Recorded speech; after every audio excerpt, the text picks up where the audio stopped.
નમસ્કાર દર્શક મિત્રો, રિયલ સમાચારમાં આપનું સ્વાગત છે। સમાચારોની શરૂઆત કરતા પહેલા એક નજર કરીએ આજના મુખ્ય સમાચાર પર।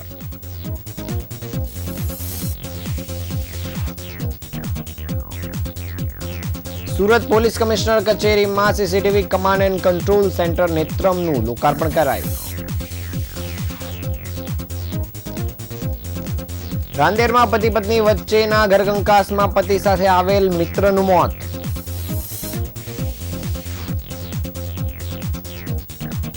સુરતમાં એક ભારત આત્મનિર્ભર ભારતના સૂત્ર સાથે યુનિટી માર્ચનું કરાયું આયોજન। સેલર યુથ ક્લબ દ્વારા 18મો રક્તદાન કેમ્પ યોજાયો। મોટી સંખ્યામાં લોકોએ સામાજિક પ્રવૃત્તિમાં ભાગ લીધો। સરથાણા ગઢપુર રોડ વિસ્તારમાં નારાયણા ઈ ટેકનો સ્કૂલનો પ્રારંભ થયો।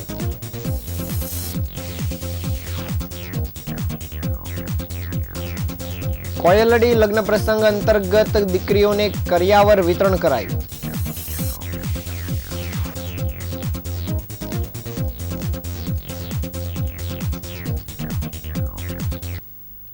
સમાચાર વિગતે જોઈએ। સુરત શહેરમાં ગુનાખોરી પર અંકુશ મેળવવા અને કાયદો વ્યવસ્થાની સ્થિતિ વધુ મજબૂત કરવાના હેતુથી સુરત પોલીસ કમિશનર કચેરી ખાતે CCTV command and control centre નેત્રમનું અપગ્રેડેડ વર્ઝનનું લોકાર્પણ કરવામાં આવ્યું છે।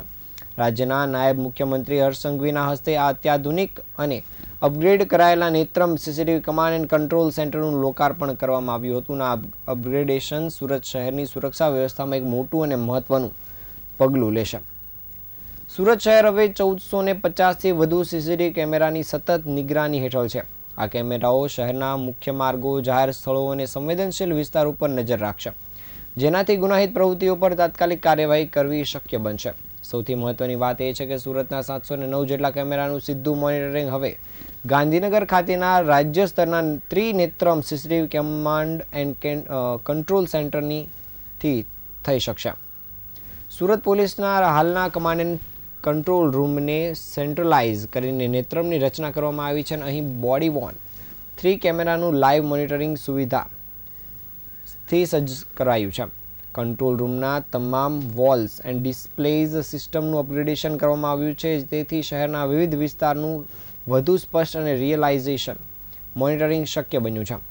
શહેર પોલીસને વધુ 1460 સીસીટીવી કેમેરા ફાળવવામાં આવ્યા છે, જેમાંથી 1333 કેમેરા ઇન્સ્ટોલ કરી દેવામાં આવ્યા છે અને તેમાંના હાલ 709 કેમેરા કાર્યરત છે।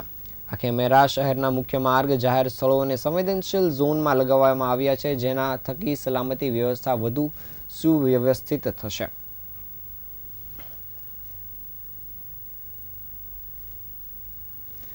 સુરતના રાંદેર વિસ્તારમાં પતિ પત્ની વચ્ચે ઘણા સમયથી ઘરકંકાસ ચાલી રહ્યો હતો। તેમાં પતિ તેના મિત્ર સાથે પત્નીને મળવા ગયો હતો। દરમિયાન ઘરકંકાસ થતા પતિ અને તેના સંબંધીઓ દ્વારા પતિ અને તેના મિત્ર પર હુમલો કરવામાં આવ્યો હતો, જેમાં પતિ સાથે આવેલા મિત્રનું મોત નીપજ્યું હતું અને જ્યારે પતિ હાલ સારવાર હેઠળ છે। બનાવની જાણ થતાં જ પોલીસ ઘટનાસ્થળ પર દોડી આવી હતી અને આરોપીઓને ઝડપી પાડ્યા છે। સુરતના સિંગણપુર ગામ સ્થિત રહેતા દિનેશભાઈ રાઠોડનો તેમની પત્ની પૂજાબેન સાથે ઘણા સમયથી અણબનાવ ચાલી રહ્યો હતો। ગતરોજ દિનેશભાઈ તેના મિત્ર અજય દેવી પૂજક સાથે મોરાભાગળ સ્થિત રહેતી પત્ની પૂજાબેનને મળવા ગયા હતા। દરમિયાન પતિ પત્ની વચ્ચે ઘરકંકાસ થતા પત્ની પૂજાબેન તેમજ તેના સગા સંબંધી અજીત રાઠોડ, ધર્મેશ રાઠોડ અને સુનિલ રાઠોડ પતિ દિનેશભાઈ અને તેના મિત્ર સાથે ઝઘડો કરવા લાગ્યા હતા। ઝઘડાએ ઉગ્ર સ્વરૂપ ધારણ કરી લેતા પત્ની પૂજાબેને પતિને ચપ્પુ વડે પીઠ તેમજ નાકના ભાગે ઈજા પહોંચાડી હતી। ત્યારે દિનેશભાઈએ બચાવવા માટે તેના મિત્ર અજય વચ્ચે પડ્યો હતો। ત્યારે આરોપી અજીતે અજયને પેટના ભાગે તથા ડાબા ભાગે ચપ્પુ મારી દીધું હતું, જે ગંભીર ઈજા થઈ હતી અને અજયનું મોત થયું હતું। આ બનાવમાં મિત્ર અજયનું મોત થયું છે, જ્યારે દિનેશભાઈ હાલ હોસ્પિટલમાં સારવાર હેઠળ છે। બનાવની જાણ થતાં જ પોલીસ ઘટનાસ્થળ પર દોડી આવી હતી અને આરોપીઓની શોધખોળ શરૂ કરી હતી। ત્યારે હાલ પોલીસે 4 આરોપીઓ સામે ગુનો નોંધ્યો છે અને આરોપીઓને ઝડપી પાડી કાયદેસરની કાર્યવાહી શરૂ કરી છે।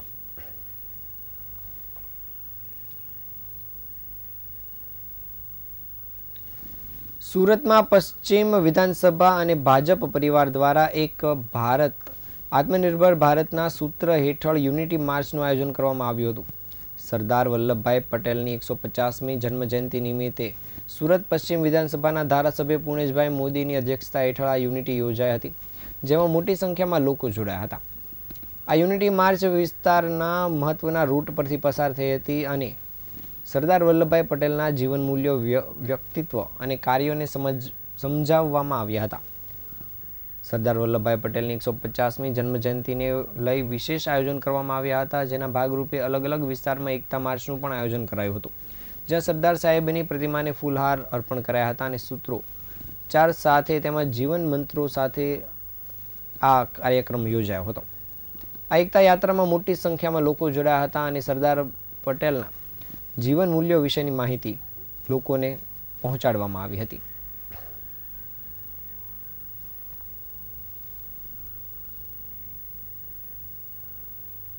વલ્લભભાઈ પટેલની 150મી જન્મજયંતિ નિમિત્તે 167 સુરત પશ્ચિમ વિધાનસભા આયોજિત સરદાર @150 એક ભવ્ય એકતા યાત્રા, એકતા કૂચ, યુનિટી માર્ચ પદયાત્રાનું આયોજન કરવામાં આવ્યું છે અને આયોજનમાં હજારો લોકો જોડાયા છે. સાચા અર્થમાં સરદાર સાહેબને વીરાંજલિ, શ્રદ્ધાંજલિ, પુષ્પાંજલિ અને સ્મરણાંજલિ અર્પણ કરવા માટે આ કાર્યક્રમ છે. આવનારા દિવસોમાં આવનારી નવી પેઢી સરદાર વિશે જાણે અને એમની પ્રેરણાને જીવનમાં ઉતારે એ પ્રમાણની અપેક્ષા સાથેનો કાર્યક્રમ છે.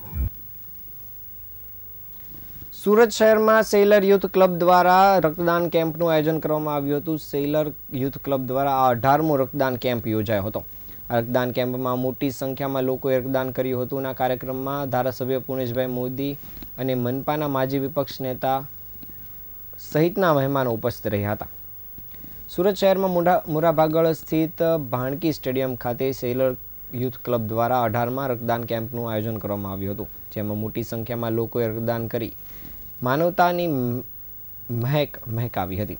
આ કાર્યક્રમમાં ધારાસભ્ય પુણેશભાઈ મોદી અને મનપાના માજી વિપક્ષ નેતા બાબુભાઈ કાપડિયા, સમાજના અગ્રણીઓ સહિતના લોકો મોટી સંખ્યામાં ઉપસ્થિત રહ્યા હતા. એડવોકેટ આશિષભાઈ સેલરે જણાવ્યું હતું કે સુરત રક્તદાન કેન્દ્ર અને સરદાર પટેલ બ્લડ બેંકના સહયોગથી 18મા રક્તદાન કેમ્પનું આયોજન કરાયું હતું. સુરત શહેરમાં છેલ્લા ઘણા સમયથી દિવાળી વેકેશન અને અન્ય કારણોસર રક્તની અછત હોવાથી આ રક્તદાન કેમ્પ યોજાયો હતો. આ રક્તદાન કેમ્પમાં 200 યુનિટથી વધુ રક્ત એકત્રિત કરવાનો ટાર્ગેટ પણ રખાયો હતો, જે ટાર્ગેટને પહોંચી વળવા માટે મોટી સંખ્યામાં લોકો આ રક્તદાન કેમ્પમાં જોડાયા હતા.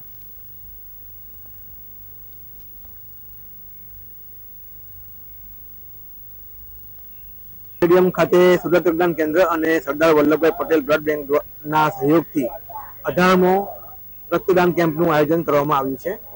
આજે સુરત શહેરમાં છેલ્લા ઘણા દિવસોથી દિવાળી વેકેશન અને અન્ય કારણોસર ખૂબ જ અછત છે. રક્તની અછત હોવાથી સુરતની બે રક્તદાન બ્લડ બેંકો દ્વારા અમારો સંપર્ક કરીને શોર્ટેજને કારણે બ્લડ કેમ્પ યોજવા માટે અમને વિનંતી કરવામાં આવી હતી અને એના અનુસંધાને અમે આજે અઠવાડિયાના શોર્ટ ટાઈમમાં જ અમે આ બ્લડ કેમ્પનું આયોજન કર્યું છે. આજે સુરત શહેરના ઝડપથી વિકસતા સરથાણા ગઢપુર રોડ વિસ્તારમાં આજે નારાયણા ઈ-ટેકનો સ્કૂલનો ભવ્ય અને આકર્ષક પ્રારંભ મહાનુભાવોના હસ્તે કરવામાં આવ્યો હતો. ઉદ્ઘાટન પ્રસંગે શિક્ષણ જગતના પ્રતિનિધિઓ, વાલીઓ તથા સ્થાનિક આગેવાનો મોટી સંખ્યામાં ઉપસ્થિત રહ્યા હતા. પ્રારંભિક તબક્કામાં ધોરણ 1 થી 7 સુધીના વિદ્યાર્થીઓ માટે નિયમિત વર્ગો શરૂ કરવામાં આવ્યા છે અને હાલમાં નારાયણા ઈ-ટેકનો સ્કૂલમાં એડમિશન શરૂ કરવામાં આવ્યા છે. શિક્ષણ ક્ષેત્રે પોતાની અનન્ય ઓળખ સ્થાપિત કરનાર નારાયણા ગ્રુપે સુરતમાં વધુ એક પ્રતિષ્ઠિત શૈક્ષણિક કેન્દ્ર ઉમેર્યું છે. ભારતમાં સ્પર્ધાત્મક પરીક્ષાઓ, ખાસ કરીને JEE અને NEET માટેની ઉત્તમ તૈયારીઓ માટે જાણીતા નારાયણા ગ્રુપની આ નવી શાખા સુરતના વિદ્યાર્થીઓ માટે નવી શૈક્ષણિક તક લઈને આવી છે. નવા શરૂ કરાયેલા નારાયણા ઈ-ટેકનો સ્કૂલમાં CBSE બોર્ડ સુધીનું અત્યાધુનિક શિક્ષણ ઉપલબ્ધ થશે. નારાયણા ઈ-ટેકનો સ્કૂલની વિશેષતા એ છે કે ધોરણ 6 થી જે વિદ્યાર્થીઓને JEE અને NEET જેવી રાષ્ટ્રીય સ્તરની પરીક્ષાઓ માટે પ્રારંભિક તૈયારી કરવામાં આવે છે. અનોખી પદ્ધતિ વિદ્યાર્થીઓને શરૂઆતથી જ સ્પર્ધાત્મક પરીક્ષાઓના માળખા, પદ્ધતિઓ અને જરૂરી ક્ષમતાઓ અંગે સમજણ આપીને તેમના ભવિષ્યના શૈક્ષણિક માર્ગને મજબૂત બનાવશે. શાળા મેનેજમેન્ટના જણાવ્યા અનુસાર બાળકોના સર્વાંગી વિકાસ માટે સ્માર્ટ ક્લાસરૂમ, સાયન્સ અને મેથેમેટિક્સ લેબ, રમતોની સુવિધાઓ, વેલ્યુ બેઝ એજ્યુકેશન અને ટેકનો ઓરિએન્ટેડ અભિગમ જેવી સુવિધાઓ ઉપલબ્ધ કરાવવામાં આવશે.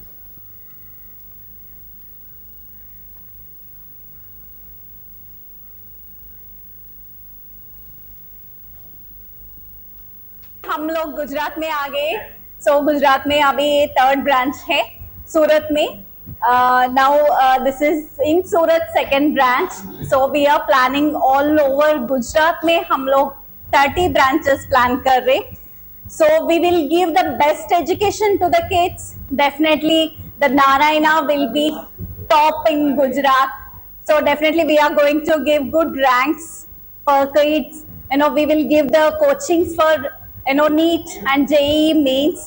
Okay, this is the best institutions. I'm telling to all the parents, please come see our teaching methodology, how it will be. Definitely you are going to be a proud moment for you people, for all the parents joining with us. Thank you so much.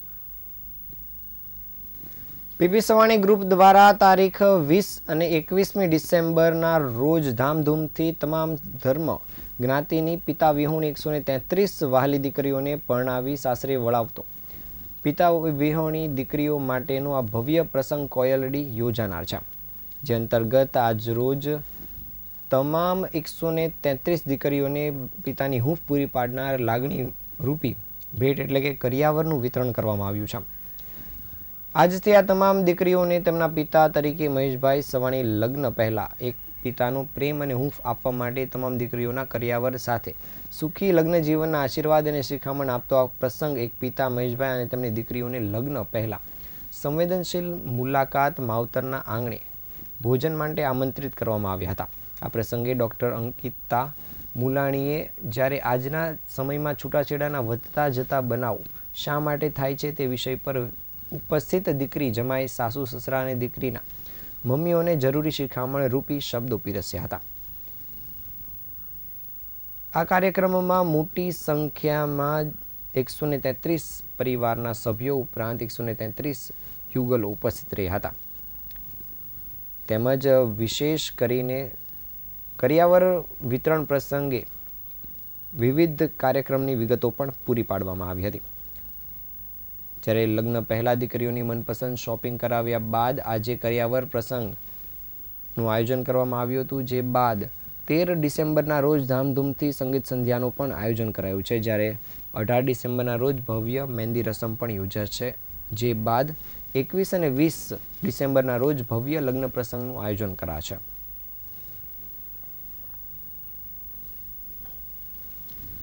Surat શહેરમાં ચોક બજાર સ્થિત Memon hall ખાતે વિનામૂલ્યે medical checkup કેમ્પનું આયોજન કરવામાં આવ્યું હતું. આ મેડિકલ ચેકઅપ કેમ્પનો મોટી સંખ્યામાં લોકોએ લાભ લીધો હતો. ડિવાઇન હિબા હોસ્પિટલ અને ASMA ઓલ સુરત મેમણ જમાત એસોસિએશનના સંયુક્ત ઉપક્રમે વિનામૂલ્યે રોગ નિદાન કેમ્પ મેડિકલ કેમ્પનું આયોજન કરવામાં આવ્યું હતું. આયોજન ચોક બજાર સ્થિત સિલ્ક હાઉસ માર્કેટની સામે મેમણ હોલ ખાતે યોજાયું હતું. આ મેગા મેડિકલ કેમ્પનો મોટી સંખ્યામાં લોકોએ લાભ લીધો હતો. Zubeda Shafibhai Bismillah charitable trust refreshment sponsor રહ્યું હતું. તેમજ ઓલ સુરત મેમણ જમાતના પ્રમુખ આસિફભાઈ બિસ્મિલ્લા અને ડિવાઇન હિબા હોસ્પિટલના ડૉક્ટર આસિફ રહીમ સહિતના મહાનુભાવો મોટી સંખ્યામાં ઉપસ્થિત રહ્યા હતા. જ્યારે આ કેમ્પનો મોટી સંખ્યામાં સ્થાનિક લોકોએ લાભ લીધો હતો.